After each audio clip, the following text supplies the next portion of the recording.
Respiration का है transport of gases, बहुत इंपॉर्टेंट है, स्टार बना लो इसके ऊपर, नीट के लिए बहुत, कंपटीशन के लिए।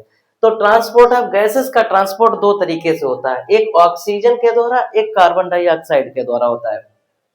ऑक्सीजन के द्वारा बेटा दो तरीके से होता है, एक हीमोग्लोबिन के द्वारा, दूसरा प्लाज्मा के द्वारा।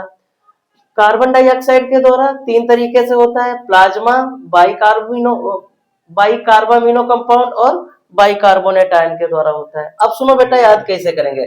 ऑक्सीजन के द्वारा जब हीमोग्लोबिन का ट्रांसफर होता है वो 98.5% होता है, प्लाज्मा के द्वारा बचा हुआ 1.5% होता है। ट्रांसपोर्ट ऑफ कार्बन डाइऑक्साइड के द्वारा कैसे याद करेंगे, इसको याद कर लेंगे बेटा फिजिक्स केमिस्ट्री बायोलॉजी करके याद कर लेंगे। फिजिक्स केमिस्ट्री बायोलॉजी मतलब बच्चों के फिजिक्स में सबसे कम नंबर आते हैं तो 7% प्लाज्मा के द्वारा हो गया, उससे थोड़े ज्यादा केमिस्ट्री में नंबर आते हैं तो 23% कार्बामिनो कंपाउंड, सबसे ज्यादा आते हैं बायोलॉजी में नंबर तो बाइकार्बोनेट आयन के द्वारा जो कार्बन डाइऑक्साइड है वो 70% ट्रांसपोर्ट होती है। उम्मीद है आप लोगों को बेटा ये समझ में आई होगी, नीट के पॉइंट ऑफ व्यू से बहुत इंपॉर्टेंट ट्रिक है और इसको बेटा बहुत ध्यान से पढ़िएगा।